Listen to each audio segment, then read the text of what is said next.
മാറ്റൂ. ദൈവനാമത്തിന് മഹത്വം ഉണ്ടാവട്ടെ.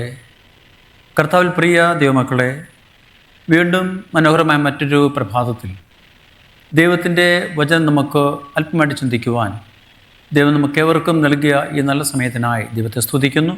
അതോടൊപ്പം ഈ പ്രഭാത ജാഗരണത്തിലേക്ക് എല്ലാ പ്രിയ മക്കളെയും വീണ്ടും വരുന്നതിനെ കർത്താവ് യേശു ക്രിസ്തുവിൻ്റെ നാമത്തിൽ ഞാൻ സ്വാഗതം ആശംസിക്കുന്നു. നമുക്കിന്ന് ചിന്തിക്കുവാനുള്ള വേദഭാഗം ശബത്തിന് മാതൃകയാകുക, അത് പഠിപ്പിക്കുക എന്നതാണ്. അതിന് ആധാരമായിട്ടെടുത്തിരിക്കുന്ന വേദഭാഗം ആവർത്തനം 6-ാം അധ്യായം അതിൻ്റെ 6ഉം 7ഉം വാക്യങ്ങളാണ്. അത് ഞാൻ ഇങ്ങനെ വായിക്കാം. ഇന്ന് ഞാൻ നിന്നോട് കൽപ്പിക്കുന്ന ഈ വചനങ്ങൾ നിൻ്റെ ഹൃദയത്തിൽ ഇരിക്കണം. നീ അവയെ നിൻ്റെ മക്കൾക്ക് ഉപദേശിച്ചു കൊടുക്കുകയും നീ വീട്ടിലിരിക്കുമ്പോഴും വഴി നടക്കുമ്പോഴും കിടക്കുമ്പോഴും എഴുന്നേൽക്കുമ്പോഴും അവയെക്കുറിച്ച് സംസാരിക്കുകയും വേണം എന്നതാണ്. ഇതിൽ നിന്ന് നാം മനസ്സിലാക്കുന്ന ഒരു കാര്യം, ശബത്ത് നമ്മുടെ ജീവിതത്തിലൊരു മാതൃക ആയിരിക്കണം.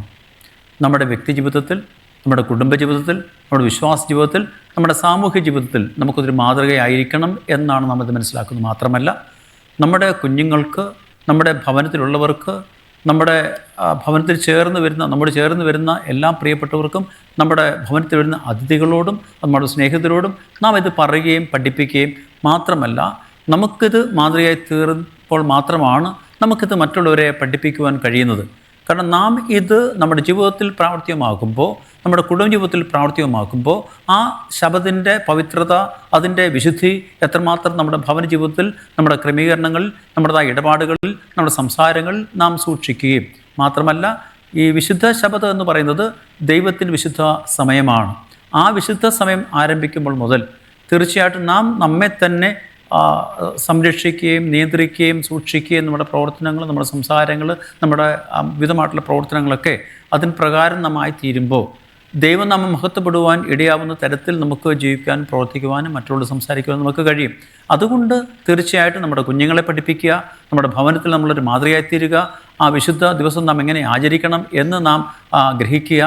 അത് നമ്മുടെ ജീവിതത്തിൽ നമ്മൾ പ്രാവർത്തികമാക്കുമ്പോൾ അത് നമുക്ക് മറ്റുള്ളവർക്ക് പഠിപ്പിച്ചു കൊടുക്കാൻ കഴിയും. അതുകൊണ്ട് ശബത്ത് എന്ന് പറയുന്നത് മാറ്റമില്ലാത്ത ദൈവത്തിൻ്റെ തിരുവചനത്തിൽ അടങ്ങിയിരിക്കുന്ന വലിയ സത്യമാകുന്നുവെന്നും അത് ദൈവം തൻ്റെ കുഞ്ഞുങ്ങൾക്ക് നൽകിയിട്ടുള്ളതാകുന്നുവെന്നും വചനം സംസാരിക്കുന്നുണ്ട്, വചനം രേഖപ്പെടുത്തിയിരിക്കുന്നുണ്ട്. നമ്മളിപ്പോൾ വായിച്ചതുപോലെ നമ്മുടെ കുഞ്ഞുങ്ങൾക്കും നമ്മുടെ അടുത്ത തലമുറയ്ക്കും നമ്മുടെ സുഹൃത്തുക്കൾക്കും മറ്റുള്ളവർക്കൊക്കെ നമ്മളത് പറഞ്ഞു കൊടുത്തുകൊണ്ട് നാം മാതൃകയുള്ളവരായിട്ട് നമ്മുടെ ജീവിതത്തിൽ നാം അത് പാലിക്കപ്പെടുമ്പോൾ മറ്റുള്ളവർക്കും അത് മനസ്സിലാക്കുവാനും അത് അനുസരിച്ചുകൊണ്ട് അതിൻ്റെതായ അനുഗ്രഹങ്ങൾ പ്രാപിക്കുവാനും ഇടയായിത്തീരും.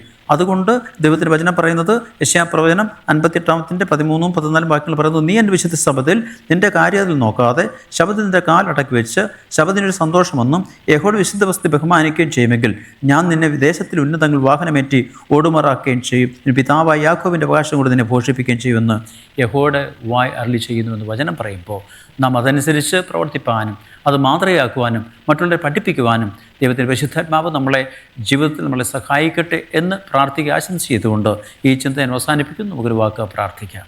അടിയങ്ങളെ സ്നേഹിക്കുന്ന ഞങ്ങളുടെ വാഴ്ത്തപ്പെട്ട കർത്താവേ, നല്ല ദൈവമേ, വിശുദ്ധ ശബത്ത് അടിയങ്ങളുടെ ജീവിതത്തിലൊരു മാതൃകയായി തീരുവാനും അടിയങ്ങളുടെ കുടുംബജീവിതത്തിൽ, അടിയങ്ങളുടെ കുഞ്ഞുങ്ങളുടേതായ സ്വഭാവത്തിൽ, വളർച്ചയിൽ, അതുപോലെ അടിയങ്ങളുടെ വിശ്വാസ ജീവിതത്തിലൊക്കെയും ഇത് അടിയങ്ങൾ കൃത്യമായിട്ട് പാലിച്ചുകൊണ്ട് മറ്റുള്ളവർക്ക് അത് പഠിപ്പിക്കാനുള്ള പ്രാപ്തി അടിയങ്ങൾക്ക് ഉണ്ടാകുവാൻ പരിശുദ്ധാത്മാവിൻ്റെ ശക്തി അടിയങ്ങൾക്ക് തന്ന് അടിയങ്ങൾ ഭൂമിയിൽ അതിന് പ്രകാരം ജീവിപ്പാൻ അടിയങ്ങൾ അവിടുന്ന് സഹായിക്കുകയും അടിയങ്ങളെ ബലപ്പെടുത്തുകയും ശക്തീകരിക്കുകയും ചെയ്യണമെന്ന് അവിടുത്തെ നാമത്തിൽ ചോദിക്കുമ്പോൾ അടിയങ്ങളുടെ പ്രാർത്ഥന കൊടുത്തുകൊണ്ട് മരണമേ.